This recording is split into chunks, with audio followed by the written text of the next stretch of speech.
Welcome to Hey Soul Sista, the podcast for women ready to embrace greater joy, freedom, and a soulful life. And if you enjoyed this episode, please remember to subscribe, follow, like, and share. Hey, thanks for joining us on Hey Soul Sista today. Now, have you ever felt like you had something important to say, but held back? Because maybe you didn't want to cause conflict, maybe you're worried about being judged, or maybe you just didn't feel confident enough to speak up in that moment. Now, the truth is, even though women today have more platforms and opportunities to use their voices than ever before, so many of us still hesitate to say what we really think, to share our opinions or tell our stories. So what does it actually take for a woman to find her voice and speak up? Now, in this episode of Hey Soul Sista today, I'm joined by two incredible women, speaker coach, entrepreneur and communication expert Jaimie Abbott, and journalist and social commentator Alex Morris. Together, we're diving into a conversation about women speaking up, the pressures, the expectations, the judgment, and the courage it takes to use your voice anyway. If you've ever held back from saying what you really think, this conversation is for you. Hey, welcome back, Jaimie Abbott and Alex Morris. Great to be back. Thanks for having us. Why are we back? Was our episode just so popular? It was. Yeah, good. I got so much feedback around our episode that we recorded in December, which was supposed to be around reflecting on 2025 and what our intentions were for 2026. And we went on a whole rabbit hole of I don't even know where. I can't even remember. And Jaimie, you never confirmed if you preferred porn or smut. We've never got that answer. So if you want to clear the record. No, I would have forgotten about that, but it was one of the clips that you picked out. Yeah. Use. Yeah. I still have to Google smut. I still don't know it. Yeah, but it was really great. We got a lot of really great feedback. And so, you know what? I'm like, hell, let's get the girls back in again. Yeah, great. Hopefully we can live up to our Yeah. expectations. Or live up to our last episode. Yeah. We'll do our best, Mel. Yeah, you absolutely will. I think both of you are amazing, and I love having you on. I've had you both on separately, but together it's like the superheroes. Oh, Yeah. wow. We're a trio. Yeah, Yeah. I love that. My little granddaughter Florence did say to me yesterday, "Ganny, you're a superhero, and your friends are superheroes too." Oh, wow. Where did you get that from? I was actually telling her about Got Your Back Sister. Well, that's why. And I mean, she's nearly 4. And I was saying to her how we help women who have been hurt in the simplest of terms. And so she sat there quiet and she went, "Ganny, you're a superhero. And your friends are superheroes too." I love that. That's See, so my cool. 5-year-old calls me Lady Bigfoot. I'd rather be called a superhero. Oh, they're out of the mountain boats. Bigfoot sounds a bit like a kind of superhero of sorts. Sort of. Character. Yeah. I come down to Vietnam when I was there years ago before he was born, and I went to get some shoes made, and they said, "You're Lady Bigfoot, a big extra price, extra charge." And so I was telling him that, and that's what stuck out in his head all these years. But yeah, I want to be called a superhero instead. Well, you are because you're my friends. So she said my friends. Yeah, I'll my tell him friends. that next time. Totally. And I guess so what I was really keen for us to talk about today, and given your backgrounds and your professions, what you do, is actually talk about women and speaking up. And I guess our fear sometimes around speaking up and why that happens. And especially I feel like that's really relevant at the moment from what we are seeing around the world, especially in the States with the release of the Epstein files, women being silenced, what's going on with the chaos over in the Middle East, all of that. And I thought, do you know what? I feel like that's apt, especially because we're still in the afterglow of International Women's Day as well. Yeah. And what an International Women's Day it was. I don't know about you guys, but I've never been to so many events and just got into the fanfare of IWD as much as I have this year. It was better than a lot of other ones I've done. Felt like there was just, I felt like people are trying to be more cohesive and have a message. Like sometimes it's a little bit cupcakes and isn't it wonderful to be a lady? Yeah. And then every day should be National Women's Day. Yeah. Every year. Yeah, I went to some good ones, so it was good. Yeah, definitely. And I think it's voice is never more relevant. Yeah. Absolutely. So I'm going to start off asking both of you, have you ever had a moment where you wanted to speak up but didn't? And why do you think that happens for so many of us? You go first. Well, yeah. I don't want to speak up. No, I'm just kidding. I was just telling Mel about this. I was thinking about this, and this was more of a professional, like work-related situation. I'm no longer working in this situation, but I had a boss saying some really nasty things to me about an ex-colleague who was a dear friend of mine. And it happened on multiple occasions where she casually just said the nastiest things about someone who was a good friend of mine and who used to work there. And because she was my boss, I felt that it was not wise for me to defend my friend, even though it's so funny. I didn't defend my friend, and I can remember multiple moments when this happened and I didn't. So it's clearly scarred me a little bit. Like I feel very guilty for not defending my friend, but I also felt the power dynamics. It's an employer. What good would it have done? I don't think it would have changed my boss's mind, and it might have made things worse for me. So, but I regret it, but I also don't, it's like I regret it, but I don't know if I would have changed it because I think, I don't know if it would have helped the situation, but I feel bad about it. Yeah, interesting. Yeah. I think that all of us would have had a situation like that. And especially, as you were saying, the power dynamic. And somebody who has more perceived power than you and you're worried about those ramifications, I think we've all probably done that at one time or another. Yeah, I wouldn't beat yourself up so much on that, Alex, because it was your boss too, right? So you have to tread carefully. I can understand how awkward that would have been. But it's so interesting, isn't it? Because like just that situation, thinking of how I am, and then you hear so many stories of like problems in the workforce and the person who holds the power calls the shots. And, you think, well, how could this have happened? How could this terrible thing of bullying or anything, sexual harassment, how could these things have happened so long? But when you're in a situation when you're there seeing someone do something that you can perceive as wrong, it's very hard to hold on to your scruples, especially when you need to get paid and you don't want to get fired and you don't want to start drama. So I don't know what I think in an ideal world, you could contact a person who's above you and say respectfully, please don't talk about my friend like that. I just didn't feel comfortable. I think that's what the ideal situation would be, but I don't know how often people are in situations where they feel they can actually do that. Well, it depends on the boss, on the person. Whether they're kind of self-aware enough to have a look at themselves and go, actually, that probably wasn't great. Whether they're open to that. Yeah. Not everybody is. Yeah. What about you, Jaimie? Yeah, so one comes to mind. I used to be quite bad at this. I feel like, especially when it comes to defending my friends, and I've had to do that a lot lately. I was at an event the other day, and someone I know in politics, a male, another older male, was complaining about him, and I went to his defense big time. I feel like I'm better at that, but I look back and think back to when I was 29 and I was a federal Liberal candidate, and Tony Abbott was the opposition leader, and we fundamentally opposed politically. So when it comes to same-sex marriage, climate change, abortion, he's far right and I'm left, right? So at the time, I was in total support of same-sex marriage. And people who know me, I've grown up in Newcastle, I was into young people's theatre and Johnny Young Talent School and performing arts, singer in Starstruck. So for Newcastle audiences, that's kind of like a Rocker Stedford, but with singers and dancers. And everyone knows that all my close male friends are gay, and I supported same-sex marriage, but I wasn't able to come out and say that as a candidate.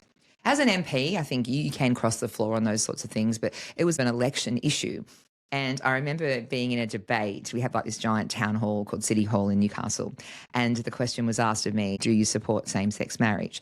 And I remember to this day being so media trained, I had to say, look, if I'm elected, I will seek to represent the views of my community. But right now, people in the electorate or people in the seat of Newcastle are talking to me more about the cost of living, carbon tax.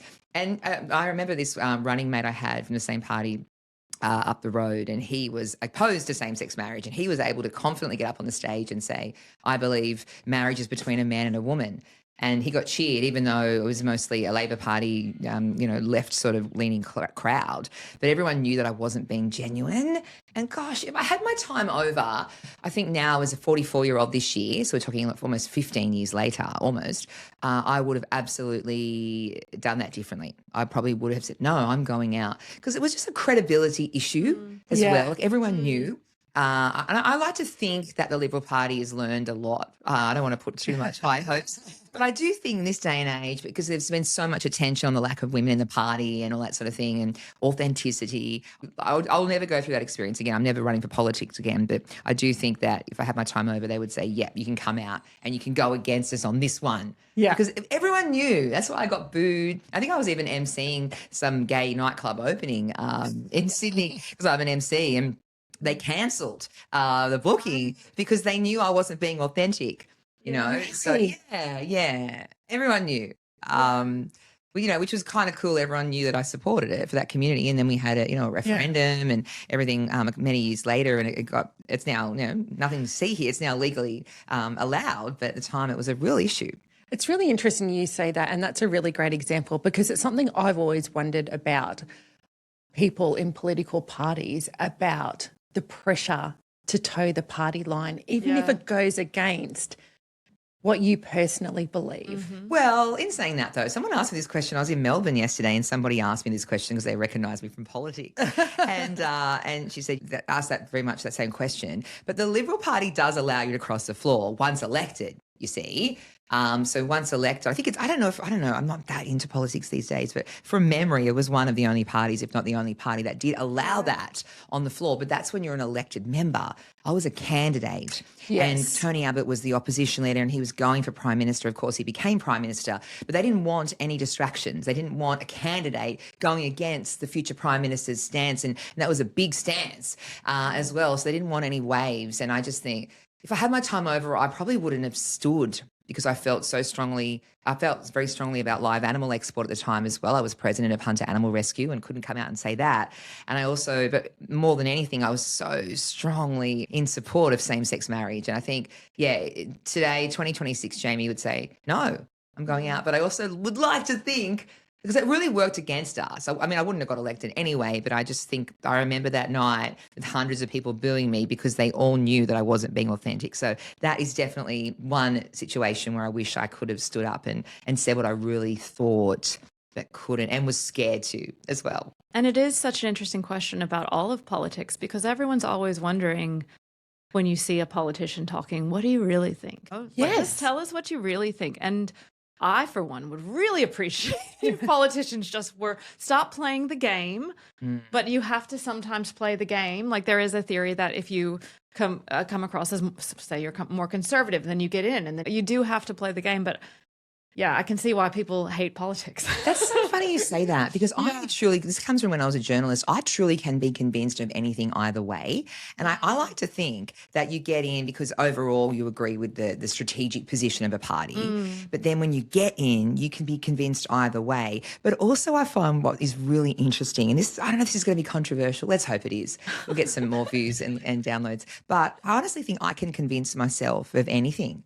So when I was debating, you tell me the talking points, you tell me and I can go, yeah, that's the right way. And I will go out and I'll spruik it. I often sometimes wonder because there's so many psychics out there and I don't know if all of them are genuine. I'm a little bit skeptic and I think, but do they actually believe or are they bullshitting? And I had this conversation with my friend Josh yesterday in Melbourne and he said, I think that they actually do believe they can convince themselves. So I don't know. I'm one of those people. I have mixed feelings about that because part of me, and I do Common Ground, and I think it's so important to be able to see both sides of a situation. You should, every time you are arguing something, you should be able to argue the opposite side. So I think that's really important. But I can also understand when people feel very strongly about something. If you say abortion, you're like, I could be convinced either way. Oh, yeah, okay, yeah. I guess it's a good point. I think it's good to know the opposition's perspective. You need to be able to argue a point you disagree with just as well. Yeah. And I think Remember when you're into debating though, you'd just Yeah. be given a side. Yeah, And exactly. you drink the Kool-Aid. And You go, okay, exactly. I'm going to spruik this side. So obviously some things, of course, like abortion, and you feel very strongly and you've got an emotional attachment and a personal association with, especially being a woman. You know, but I think when you've got a set of talking points and you're either what is it, the two debating teams, yeah. the affirmative or Yeah, the yeah, yeah. opposition, Yeah. you can believe that and you can really drink that Kool-Aid. I think doing those types of exercises helps you solidify what you truly believe, though. Yeah. I think it's good. I think for the most part I agree with it, but I also think I think a lot about politics right now and what is it? Arlo Guthrie's song, "Which Side Are You On?" Like you do need to, sometimes some people in politics want you to pick a side. Like don't. And I'm a fence sitter in a lot of ways. I can understand the arguments. I'm a vegetarian and I'm pro-choice. It's interesting that I don't want to eat animals because that's taking a life. I can understand there's some congruency with not wanting, if you're a vegetarian and you're pro-life, that makes sense to me. You need to be able to, I think, see flaws in your own argument sometimes. Well, I see you heard it here first. Now, Alex is suggesting that Labor and Liberal and Greens all swap positions and just live in each other's shoes for a day. That would be hilarious. I advocate for that 100%. Do that in Newcastle City Council. Really in a very conservative area. So I was always like the progressive lefty arguing against everyone. And I heard these arguments all the time. And now I'm in a very progressive, like blue bubble right here in Newcastle. And I find myself kind of pulling back on these arguments that I heard and dismissed as a child, because you just have to, it's silly to say that they're all idiots. The other side are idiots. That doesn't get us anywhere. So give vegetarian a go. Just try it for like a week or two. See how you feel. Yeah. All right. Okay. Look, I tried vegetarian. I tried vegan 3 winters ago. I had a crack at that. Yeah. It just gave me the runs. I'm going to be honest with you. Yeah, it's just like, teething problems. If you can get really coming back to, it's really interesting to think about arguments for and against and why. And we are on topic. Yeah. But just quickly, I want to jump on that. I just spent the weekend at a health retreat at Eden Retreat in the Gold Coast. And one thing that I learned was, what do you think the most hydrating drink is that you can drink? Is it milk? Yes. Full cream milk is the most hydrating drink. More than water? More than water. Water's number 2. Wow. Yeah. I can't remember why. Drink a big glass of milk though. I like cheese, but milk. That's what the health instructor taught much, us. Yeah. Okay. Yeah, wow.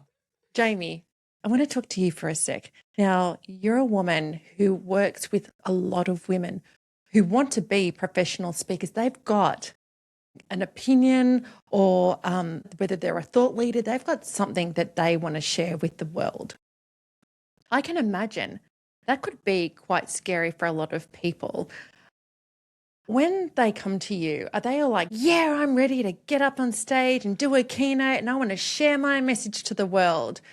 Or is it something that you really need to work with them to overcome? Like, what are the barriers there? Okay, so what you just, that little character demo you did then, that's the men. That's like that, which is great. But no, so women know, like I've had 300 people now go through my Paid to Speak course. So I launch it twice a year, paidtospeak.com.au. I'll give myself a little plug. But the results are there, and probably 200 and something of them are women, so more than half. And they know inside they've got something to share, but they don't exactly know how to do it, what their story is. Storytelling is the key to get them out there as well. But they really just need someone like me to open their eyes and show them what's possible. And the women who are getting the $15,000, $20,000 keynotes, they're not necessarily the ones who've had these huge overcome cancer or terrible stories of tragedy to overcome. They're basically just people who've built a bookkeeping business from scratch and just want to share their story. So it kind of is eye-opening for a lot of people to go, all I need to do is just put myself out there. I've got a story that someone will resonate with, but they are fearful. They've got imposter syndrome. I was listening to Jacinda Ardern, the former New Zealand Prime Minister, recently on stage, and she has imposter syndrome and always has. Really? Yes. But she's amazing. I know. Just hearing her story. Actually, she's got a book out as well. I'm keen to read it. But she was saying how she still to this day has incredible imposter syndrome. So I do think men have it too, but women have it unlike anything you've ever seen compared to men. And I think it's just, extracting the story out and opening their eyes and showing them the past results of other women who've really just put themselves out there. They're not necessarily the best speaker with the best story, the most entertaining, inspiring, or educating of audiences, but they are just putting themselves out there, and there are people who will fall in love with you in the audience. And so it's just opening their eyes a little bit, and it doesn't take much, because I think we all know deep down how freaking awesome we are, but we are worried with fear of judgment, fear of, other people saying, who do you think you are? And I'm sure we'll talk more about this throughout this episode, but that really just kind of needs extracting and then putting out there, and then away they go. And then they start charging big bucks. And that's certainly an Aussie thing. The whole "who do you think you are?" Yeah. I was like, I wonder if you did the course in the US, if women would be, I feel like Americans have more confidence than they need. Sometimes. We want a piece of that. Yeah, well, it's funny. Yeah, I think, I don't know. It'd be interesting to see if you felt the same thing with American women. I haven't had any American women. Well, not many. I had a Canadian woman. Well, as I'm saying, course. I reckon because they don't think, they're like, yeah. We should start targeting them, really. Yeah. Yeah, maybe you need to tell them to take it down a notch. Oh, anyway. It's funny you say that. I had a male in Newcastle where I live the other day tell a friend, Jaimie needs to tone it down. But then a friend of mine heard it wrong, and he thought it's good that she has toned it down. Oh, I don't know. Either way, like, if you want me to tone it down, go and find someone who's playing small, But sometimes we do get that judgment from men as well. But women, will, you're judging other American women there, but maybe they do really genuinely need to turn it down. I mean, I do think in general, regardless of the culture you're from, women have less confidence than men. Yes. I think you could do a study. Yeah. I mean, I think with Australians, there's the tall poppy syndrome, which we've talked about before. So I do think that's really real. And I've said, I feel like when I post a lot, and I'm quite confident when I speak with people in living over here, and I feel like I get a weird pass, and Australians don't judge me as much because they're like, oh, she's American. You know what I mean? Like, I feel like if I was Aussie and like putting myself on social media and just being, I mean, I don't think I'm super loud, but I think I'm confident. But I wonder if I would be judged more harshly if I was Australian. And I wonder as well if the younger generation are less hard on each other in terms of putting themselves out there, younger girls. And I say that because, and this is totally anecdotal, but I feel as though women in midlife are harsher judges on their peers, speaking out on social media. But younger people, younger girls, women, teenagers, 20s, when they're out there and sharing a lot on social media, and even if it's, like... This is my Substack last week about women dancing. Yes. So, like, if you're young and you put something sexual on the internet, people judge you for being provocative. If you're older and you put something sexual on the internet, people judge you for trying to be young. No, you can't win. Yes. Yeah. And I started thinking about this the other day. I saw an Instagram reel or a clip or something, and it was a sexy woman, and she was kind of just dancing around in a bikini, and she had a really rockin' body. And the caption came up and she said, "I'm 62. And I was like, wow. And she's like, I work hard. I take really good care of myself. I'm really proud of my body. And she was dancing around. And I was like, wow, you look amazing for 62.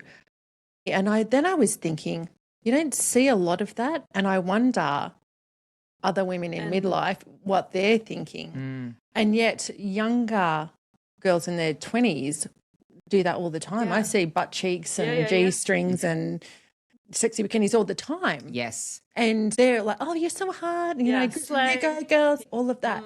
So that's why I say I feel it's anecdotal, but that's my view of it? Oh, I have a lot to say about this. So Yeah. I think I mentioned in the last podcast, I've never been more judged in my life. And it is from women, like I'm 44 this year, women in 40s, 50s who are judging me, sending me messages saying, I'm worried that you're being too slutty and you're taking away all the good work you've done for your brand. I think you might remember Yeah. we ran that clip last time. It went viral. But younger women, when I go out, even yesterday at the airport, I often film in public, and that's a hard thing to do. Have you ever filmed yourself in public doing a reel or speaking to the camera? And when I do it in public, someone my age will judge. Yeah. Who does she think she is? She's some sort of celebrity. But yesterday at Melbourne Airport, there was a young girl who was 20 who was watching me, and I knew she was watching me a couple of tables over in the Qantas lounge, and I thought, oh, here we go. She's going to be like, who do you think you are? And she came up, she goes, I love watching you. And she said, I wish I had the confidence to do that. I'm working on it, but I'm just going to watch you. And I'm in awe. I thought, oh my goodness. And I don't think a 50-year-old woman would say that. And when I go out, for the first time in my whole life, I'm so confident with how I look. And I've never worn a bikini, and I'm wearing a bikini now. But when I go out and I'm wearing, a dress that I feel sexy in, it's the young girls coming up to me and saying, you look amazing. Even like your boobs look amazing. It's the younger girls. Yeah. Even the young 30-year-olds, like, 10 years younger than me, they're saying it. But middle-aged, well, I feel like I'm middle-aged, 40 plus, 40, 50, 60 plus, they're not saying it. I would love to send you my Substack 2 weeks ago, because I've just been thinking of all this and the judgment, and also like I'm in my late 30s. I kind of grew up since 18 on the internet, love taking photos, love feeling pretty, love feeling sexy, but also aware of the darker side of that as well, aware that there are people who are judging you, and examining that judgment, examining what it might mean to be, because it's not always face to camera saying something very insightful. Sometimes it's like, hi, I'm sexy. Oh, yeah. And is that problematic? And I watched The Last Showgirl with Pamela Anderson. And if you want to just have a total trippy mind situation, I would recommend watching it. It doesn't have the best ending, but it's the story of a woman who basically abandoned a lot of her responsibilities just to dance on the Vegas Strip. She wanted to be a showgirl, but she also didn't do a lot of the work to take anything to the next level. She just kind of kept it mediocre, and now she's struggling as she's no longer desirable in her 50s. And I'm just so interested in it because I think that there's nothing wrong with feeling confident and also wanting to be seen. I think I'm never going to apologize. I did theater in high school. Like, I love feeling desired, but also recognizing that there are things beyond that. And if that becomes everything to you, then we're all going to be 80 with saggy boobies. And like, there is going to come a time when very few people are going to want to sleep with me. Never. And I think that there's a denial. Like, Robin released an album called Sexistentialism, and she's in her 40s, and her whole thing is, I want to be horny forever. Like, she's really owning that. And part of me is like, that's so cool, because it's sexy when you're Britney Spears in your 20s and you're like 19, but she's 40 and she's also making good pop music.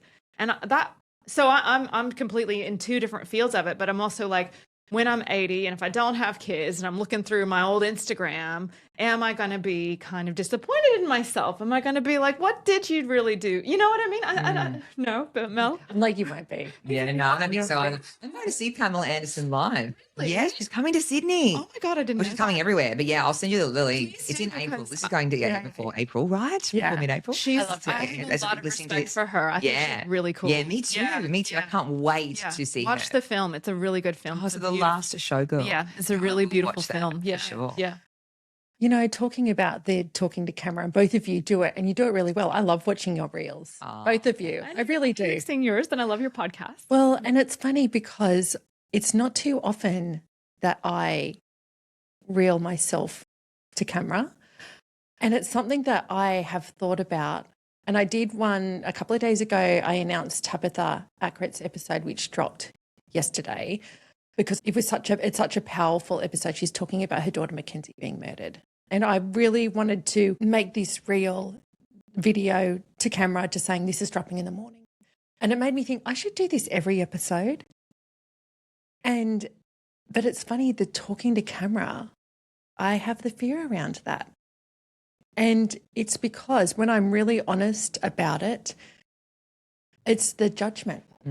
It is. It's the judgment, because I can get up and talk to people about Got Your Back Sister. I can get up and talk to people around domestic violence and that sort of thing. I can totally do that. But I fear the judgment. And just hearing you girls talk, I love this. I love it. I'm taking all of this in. I'm taking it all in. Yeah, it's funny. It's just a great time for me to do this podcast because even a couple of years ago, I would probably be saying to you, no one cares. No one is judging you. You're judging yourself. But now they are actually judging. I have been a victim of that. And I understand now. And sometimes when I give compliments to people, which has always been with good intention, I've never had an issue. Now people have got a problem with and they're judging me. And so I understand you. And I now realize you are going to get the judgment, but you're never going to please anyone anyway. You're going to get the judgment if you don't ever show up. And you don't ever put yourself out there. You're going to get the judgment like Pamela Anderson now is not wearing any makeup because I was talking to a friend and he or she said, you're not wearing any makeup anymore. Getting judged for that. Getting judged for wearing too much makeup. You're going to get judged anyway. So that's my stance now on that. So and it's interesting how you asked that question before you sort of pondered, when I get to 80, am I going to look back? I think you have to just be true to yourself and go, am I genuinely happy? And no regrets. Remember Cher many years ago, she said, you do it all. I only regret not being even more of a badass. Which words, you don't want to have any regrets, do anything, take all those risks. And I think, no, you just have to know people are going to judge you no matter what. So just do it. Just put it out there. Do you know what? Thank you. And this is the challenge. You too. I want you to hold me accountable. This is the challenge. I'm going to start doing, even if it's just like the announcing the next episode, because I think I should actually do that for each episode. Go, hey, tomorrow morning, this episode's dropping. It's about this. And I really think you should get on and listen because it's really great. And this person came on and they shared this. Yeah. And I think the one I did with for announcing Tabitha's was 60 seconds. But yeah, I am going to overcome that because you're right. You can do it. I've been so freaking judged. So you've dealt with judgment and I think that is important to acknowledge. Like I was looking it up when I was writing this story. Hate watch is actually, there is a definition of hate watch. People hate watch and comments go off. That woman, that 62-year-old woman that's super fit. I don't know if you read the comments, but I get those on Instagram too. And the comments are nasty. Yes. Like, put some clothes on. Who do you think you are? Grow up. No one cares. I was looking at that woman going, I want to be her at 62. Yes. I follow some 6-year-old yogis and they can do stuff that I can't do. And you do see their body and they're incredibly fit. And I want to be there. It's mostly women though making those comments. They're jealous, insecure. I always look. It's mostly women. Put some clothes on or act your age. Occasionally it's men, but they're usually just men who aren't happy in themselves either. Do you think dudes are judgy of other dudes if it's a bodybuilder guy? Not as much. No. I mean, not as much as what women are. I think dudes celebrate it a lot more. I've got a lot of friends male friends, we've got good-looking male friends. They'll say, gosh, he's good-looking, I'd be with him if I wasn't a straight male. And they'll call it out in a really celebratory way, whereas they don't cut each other down as much as we do. As much as men will cut us down too. In fact, when I lived in Jamaica, they taught me a lot. Those women, they are the most powerful, confident women I've ever met. Cool, you lived in Jamaica. Oh, I know. Awesome. But at the time, there was a lot of domestic violence happening in Australia, and I think at the time when I first got there, at the start of 2024, there were 2 women dying a week at the hands of male in Australia at the time. It was a terrible time. And I was telling my Jamaican colleagues, and they're like, why would you let a man hit you? That is ridiculous. I'm like, because they drink and they, and they're like, I don't understand that. And actually when I did my induction, it's not funny, but it kind of in a black humor way they said, oh, look, here's the statistics. Many years ago, more women were being killed by men, but now women are killing more men. And but it's not just necessarily like they're violent. They will speak up and they will not put up with bullshit. I would walk down the street and I don't know if I've told this story, but I tell it so many times because it really just stood out to me in a great way. I was wearing sunglasses one day and a Jamaican man came up and said, "You've got beautiful eyes." And my Jamaican colleague, she said, "She's wearing sunglasses, you idiot." And she's like, "Look at my face. Do I look even slightly interested? No, go away." I might have said F off. I'm like, and I was and I'm a strong woman and I was too polite to say anything like that. my cleaner, she would say, "Can I have some of your beers? Can you lend me a 6-pack of beers? I need an extra $10 this week for Easter." They would just ask for what they wanted, no shame. And I'd come into work, I'm like, "Oh, my cleaner's just asked me for more beers and she's cleaned out all my groceries, she's taken all my ice cream." And I'm like, "Oh, I'm just scared to say no." And my secretary is like, "You tell her no. You tell her this. You tell her she get her own beer." And I'm like, wow, we are not like this in Australia. It's definitely a cultural thing. And I remember once going to the shops there and there was a man, because they're just the men are walking around, stone like Bob Marley. And this guy was in his car and a woman was screaming at him for cheating. And she's like throwing a shoe at him through the window. And he's just like, oh. It is such a cultural difference. And they did teach me a lot, not to be violent, but to really stand up for yourself and not put up with a lot of bullshit. I still think we are never going to be like that. But if you want a lesson in women confidence, I don't know if it's the Caribbean Jamaica. in general, like maybe Trinidad and Tobago is like that, Bahamas, but Jamaica, absolutely. Yeah. They are like firecrackers. I feel like I need to go to Jamaica. Yeah, let's go. Let's go. Go to Jamaica. Let's do it. I'll go back in a heartbeat. Yeah. Jaimie, you're a retreat queen.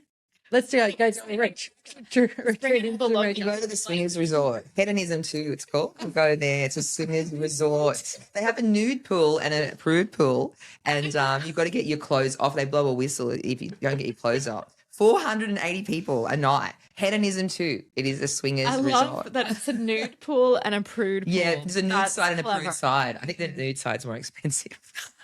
There's a lot of it in Port Stephens. There has been. Australians do a lot of it. I did a story on naturalism and nudism in the Herald years ago, and I don't think the photographer would mind me telling the story. A friend and I went down and actually stripped down and there's a nude beach in Port Stephens. You know, what is it called? Is it Samurai Beach? Samurai Beach, yeah. So me, a friend, and Marina all went down, and she was just photographing me and my friend from behind. So it was very tasteful, and we didn't include my name with it, but there was a shot of me naked on the Newcastle Herald, but we didn't have my name, but now I'm giving myself away. Oh, shocking. Oh my God. It was just like, it was Let's go fun. look It was, that article up. it was very fine. It was like the wave was over my butt. It was not controversial. It's the Newcastle Herald, I say lovingly, as they do still pay me to write stories for them. But the photographer Marina was not planning on it, but she just stripped down and jumped in and got naked. Go girlfriend. No. Let me just say that she did. I don't think she got naked. Did she get naked with us that moment? I think she did. And then later she posted some beautiful photos. Like she kind of started exploring it and wrote these beautiful posts about how it kind of was an awakening for her and how much joy she got from it. And I do think it's like the antithesis of being seen and being wanted is just being naked in your own skin, sometimes with other people, and just saying we're just bodies. Yeah. Isn't this wonderful? Yeah. It was very freeing. Yeah. I will say that. Absolutely. Yeah. Now, can I ask you, Jaimie, because I see you as such a confident and competent, beyond competent. It brings a smile to my face when I see you doing your reels, and probably because I know that you have had judgment. Very much so, and I go, you still do it anyway. And Yeah. I freaking love. So I go, yeah. Well, thank that's you. a listen to me, I love sister. hearing that because, I really have questioned it. And in the last couple of weeks, I've toned it down a lot because I've had and this is only the judgment I know about. I can't believe it. But don't get me wrong. Like, that's why I need to hang around more people like you. And I have got so many more critics than I ever have that I know about. Maybe I just didn't know about them before. But people, I'll even I gave a friend of mine's husband a compliment the other day in front of her. I know when I was on here last time, it was like, when I was fat versus now, but it is a big part of my life because I've been obese most of my life. So when I walk around, I was saying to Alex before we hit record, I still walk around like I'm the Melissa McCarthy comedian or the Rebel Wilson, how she used to be, where personality had to dominate. And the other day I said something to someone's husband in front of her, like, oh, God, I never noticed how big your arms were. Hot, When I was fat, no big deal to say something like that. Yeah. But then I get a message saying, that was really inappropriate. They've got marriage problems and now I'm to blame for their marriage problems. And I'm like, oh my gosh. And so now I'm sort of, even with my compliment giving, thinking, is that authentic? Do I need to give that? Do I mean that? I'm like, far out. I'm not giving my compliments away left, right, and center anymore. Yeah. I've got to be really strategic and think because people are so freaking insecure. I just want everyone to be happy, and I am a serial people pleaser. And I've absolutely come to realize this as well. Even the other day, I was out and a man who I've known for years hit on me. And I felt bad because I rejected him. I'm not available. And to make up for it, I said something nice to him, like, gosh, you'd be able to get anyone. You're so hot. Look at the way you dress. And then he used that against me. The best place. Why'd you say all that then if you're not interested? I'm like, oh, shut up. I was Shut just the being fuck nice. up. I was just being nice. I was trying to let you Because down gently. I was being nice because I'm a serial people pleaser. And I've really had to do some soul searching even the last couple of weeks and go, why did I do that? I gave him that compliment because I felt guilty for rejecting him and didn't want him to be hurt. And now he's used that against me, the bloody asshole. But men and women do that. And so look, I'm getting judged so much, and I think I never used to. And now it's made me go, oh my gosh, should I put this out? But you know what? There is so many more good than bad. As my good friend Josh yesterday in Melbourne said, but there's so many more positives than negatives. And there are so many, I think more and more women are now lifting each other up more than ever. And it's like a self-fulfilling prophecy where I lift you up, you know how good it feels, you go and lift Mel up, and it's now we're all lifting each other up. And there are people down here trying to bring us down, but luckily we're all coming, it's like a flow-on lovely effect. And the friends I've got in my life now would go into bat for me. They defend me. They lift me up. They're hanging around me because I am positive. I'm making them feel good and it's genuine. And there's so many more positives, but it's not just a physical thing. It's because I'm feeling more confident. Yeah. When I go out in the world, I love how I look and feel. And I'm obviously putting some sort of energy out there to bring that back. So that was my question, was given that you've said all of that and what I see in you, do you actually ever have those moments where you are feeling unconfident and you're holding back? Yeah, but but it comes straight back. So great example last night, because my whole life I've been a theatre, media, singer, but I was big. I was a Liberal politician and a singer and big. That gives you a lot of resilience, right? But then I also didn't get as judged. And I feel like people laughed more at my jokes when I was bigger, but that's, another story. But last night I was at the airport and I was doing a story and I was being all prim and proper. And I was like, we've just come in. I don't know what we were thinking. Like I had this camera in front of me and I said, we decided to save a couple of $100 by Josh and I we went to see Jacinda Ardern and we drove to Sydney and then flew from Sydney to Melbourne, then back and then drove home. We left at like 4:30 in the morning, got back at 11:30 at night just to save a couple of $100. Anyway, I'm doing this prim and proper story, trying to be all professional. And then I walk past a fan, like this fan, and I'm like, oh my God, I'm Delta Goodrum. And I just got the camera and all the fan, I'm like, lost without you. And then I went straight back into it. And I'm like, and then, it's gone off. Today people are going, gosh, you're funny. And I'm like, yeah, I can put it back. And it just, when you do those things, you get reminded and go, okay, I am funny, I think, and I want to bring joy to people's lives. So you do get those moments where you go, oh, I better play it safe and just do a prim and proper and not, swear and not stand in front of a fence pretending I tagged Delta Goodrum and she liked it, by the way. Oh, I love that. I love Delta. But yeah, so I guess you do get those moments, and I'm really glad I've had those moments because 20 years ago, I remember even when I was in Afghanistan, I was a media trainer and I was saying to people, it's so easy. Just ignore the haters. Just get up there. Stick to your key messages. It's easy. It's easy. And then now I've been on the other side and I've had the judgment. I've had people criticizing online in real life. I get it. And it's kind of nice to know that because I'm a better trainer. I'm a better coach because of it. I'm a better public speaking coach to sort of say, I get it. I get it, but let me tell you why. If you don't go out there and share your story, you are depriving people of your message. You have got something to share, to teach someone, to change their life. And if you're going to be hung up on, a couple of people over in the corner here are going to judge me or criticize me, what a loss. The rest of the population, the 80, 90%, maybe more, are going to miss out on hearing you change their life, hearing something that you're going to say that's going to impact their life. So I try and focus on the majority, knowing you're never going to please everyone 100%. I do a lot of speaking gigs. I know as soon as I walk in the room, not all of them are going to love me, but most of them are. And most of them have come to learn with an open mind, to be inspired, educated, motivated. And I just try and remember that when I get pulled, down the track of being criticized or judged, which I know happens anyway, I just remember the majority of people that I'm there to help. And that gets me through. So for women who are listening, who feel like their voice doesn't matter, what's the first step for them in finding the courage to speak up? In whatever that looks like for them, whether it's social media, whether it's writing, whether it's performing, getting on stage, being a keynote, being an MC. I have had a really wonderful experience with one of my colleagues and friends. She's always been a writer. but she has never spoken publicly much. She has, she's a beautiful writer, but she hasn't kind of put herself out there in that way. And because of my job, I'm able to organize a lot of kind of open mic, public speaking, poetry nights and stuff like that. And she said, so she was at the International Women's Day event. Joey, I don't think she'll mind me saying this. She said to me a couple times this weekend, I'm just so glad that these opportunities exist where you can kind of get your feet wet, where you can come and speak. So I would say to any woman who's wanting to use her voice, specifically like physically, not just on social media, just speaking in front of a crowd. There's lots of open mics and community-based things that, you don't have to pay money for. They're very much warm, welcoming crowds. They love when new people come. And it's a great way just to, you don't even have to read your own poetry. You can read someone else's poetry.